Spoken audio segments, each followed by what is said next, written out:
पूर्णिमा अपने पति मनीष और बेटी चुलबुल के साथ शहर में रहती थी। मनीष एक बड़ी कंपनी में काम करता था और चुलबुल 5वीं क्लास में पढ़ती थी। पूर्णिमा दिन भर घर के काम में व्यस्त रहती थी, मगर दोपहर में वो अक्सर खाली रहती थी। एक दिन पूर्णिमा ने सुना कि पास वाले घर में कुछ हलचल हो रही थी। ओहो, लगता है बगल वाले घर में कोई नया रहने आया है। चलो अच्छा है, ये घर कब से खाली भी पड़ा हुआ था, अब कोई नया रहेगा तो थोड़ी चहल पहल भी रहेगी। पूर्णिमा फिर से अपने कामों में लग जाती है और चुलबुल के स्कूल से आने का टाइम हो जाता है। वो दरवाजे पर जाकर चुलबुल का रास्ता देखने लगती है कि तभी उसे दिखाई देता है कि चुलबुल तो बगल वाले घर के दरवाजे पर खड़ी थी। अरे ये क्या, ये चुलबुल भला किससे बात कर रही है? पूर्णिमा जाकर देखती है तो उसे वहां एक औरत दिखती है। जी नमस्ते, मेरा नाम मोना है, मैं अभी अभी आपके पड़ोस में रहने आई हूँ। ये बच्ची यहाँ से जा रही थी तो बस मैं इससे बात करने लगी। आपको बुरा लगा हो तो माफ कीजिएगा। अरे नहीं नहीं, इसमें भला बुरा लगने जैसी क्या बात है, हम तो अब पड़ोसी हैं तो बातचीत तो लगी ही रहेगी।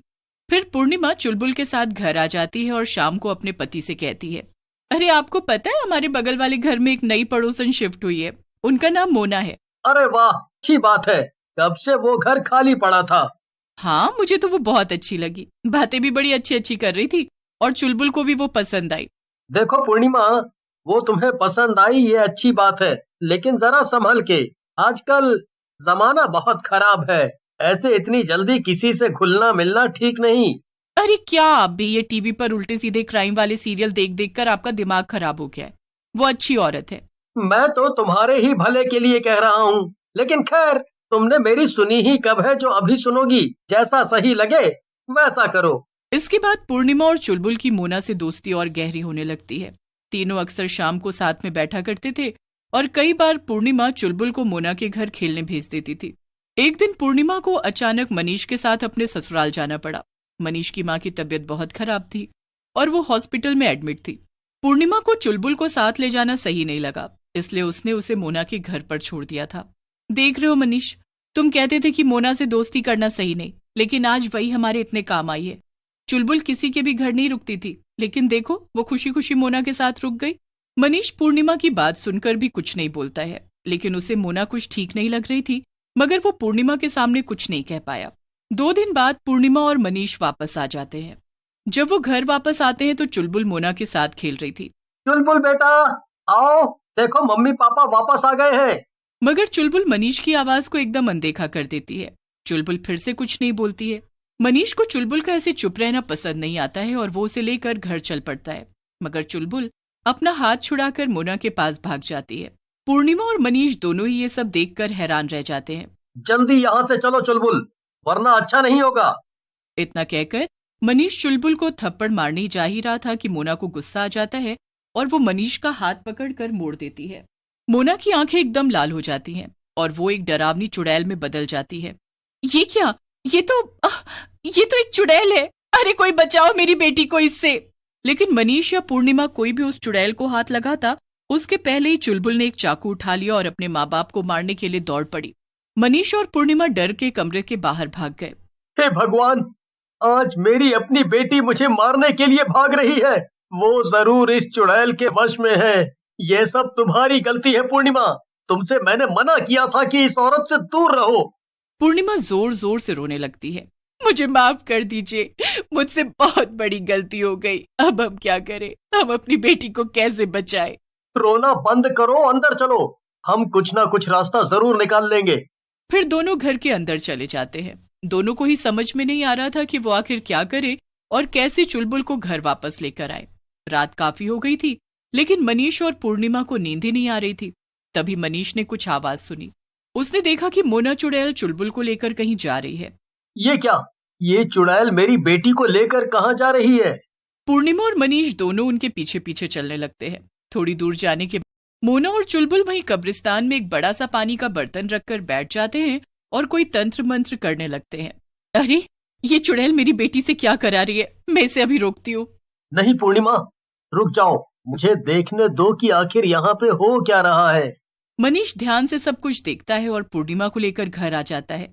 अरे ये क्या, आप मुझे घर क्यों ले आए हैं, वहाँ हमारी बेटी अकेली है। नहीं पूर्णिमा, हमारी बेटी वहाँ नहीं है, वो कोई और है। क्या, ये आप क्या बोल रहे हैं? ये भला कैसे हो सकता है? मैंने उसे देखा, वो हमारी ही बेटी तो थी। मैंने ध्यान से देखा था, वो लड़की जो वहाँ चुलबुल बनकर बैठी थी, उसकी परछाई उस पानी के बर्तन में दिख रही थी और वो बहुत काली परछाई थी। वो हमारी बेटी नहीं हो सकती है, जरूर वो कोई और है। मुझे तो कुछ समझ ही नहीं आ रहा है कि आप कहना क्या चाहते हैं। कल तक का इंतजार करो, कल तुम्हें सब कुछ समझ आ जाएगा, सब्र रखो। इतना कहकर मनीष और पूर्णिमा दोनों सोने चले जाते हैं। अगले दिन मनीष एक बहुत बड़े साधु बाबा को घर लेकर आता है और सारी बातें बताता है। मैं सब समझ गया हूँ। वो चुड़ैल बहुत खतरनाक है और वो अकेली नहीं है। वो काला साया और कोई नहीं बल्कि उसकी बेटी है और वो अपनी बेटी को फिर से जिंदा करना चाहती है। इसके लिए उसने तुम्हारी बेटी के शरीर का सहारा लिया है। वो रोज अपनी काली पूजा कर रही है ताकि वो धीरे धीरे तुम्हारी बेटी की आत्मा को कमजोर कर सके और उसके शरीर पे कब्जा कर सके। तो अब हम क्या करें बाबा? हमें कोई रास्ता बताइए ताकि हम अपनी बेटी को बचा सके। उस चुड़ैल ने तुम्हारी बेटी की आत्मा को एक बोतल में कैद कर लिया है और तुम्हें जाके उसे वहां से निकालना होगा। जैसे ही तुम्हारी बेटी की आत्मा आजाद हो जाएगी, वो वापस अपने शरीर में आ जाएगी। इतना कहकर बाबा वहां से चले जाते हैं। चलिए अभी चलते हैं और अपनी बेटी को बचाते हैं। मैं अब उसे उस चुड़ैल के पास 1 मिनट भी और नहीं रहने दूंगी। नहीं नहीं, अभी नहीं, अभी वो हमें अपने घर में कदम भी नहीं रखने देगी। हमें रात होने का इंतजार करना होगा, तभी हम उसके घर जाके वो बोतल ढूंढ पाएंगे। फिर दोनों रात होने का इंतजार करते हैं। रात होते ही चुड़ैल फिर से चुलबुल को लेकर उसी कब्रिस्तान की तरफ निकल पड़ती है।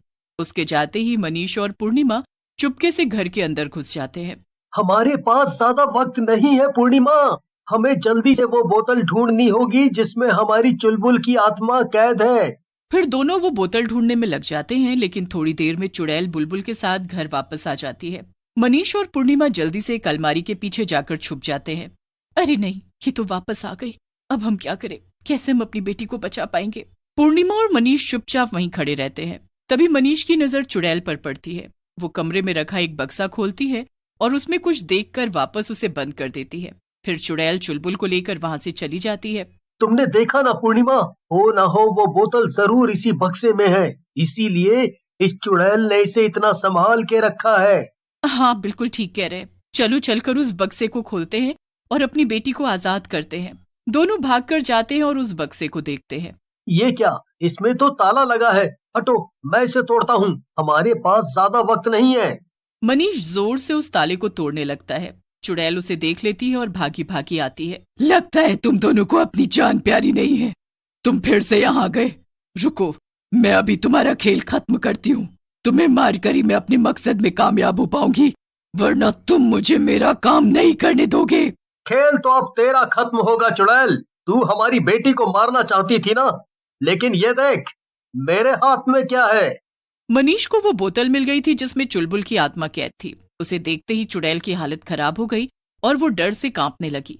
नहीं नहीं नहीं, उसे मुझे वापस करो। नहीं नहीं, ऐसा नहीं हो सकता।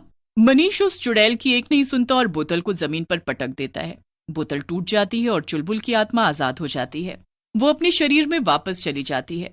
चुड़ैल और उसकी बेटी दोनों तड़पने लगते हैं और वहां से गायब हो जाते हैं। चुलबुल बेटा, तुम ठीक तो हो ना? अगले ही दिन वो तीनों उस घर को हमेशा हमेशा के लिए छोड़कर चले जाते हैं जहां उन्हें वो चुड़ैल पड़ोसन मिली थी।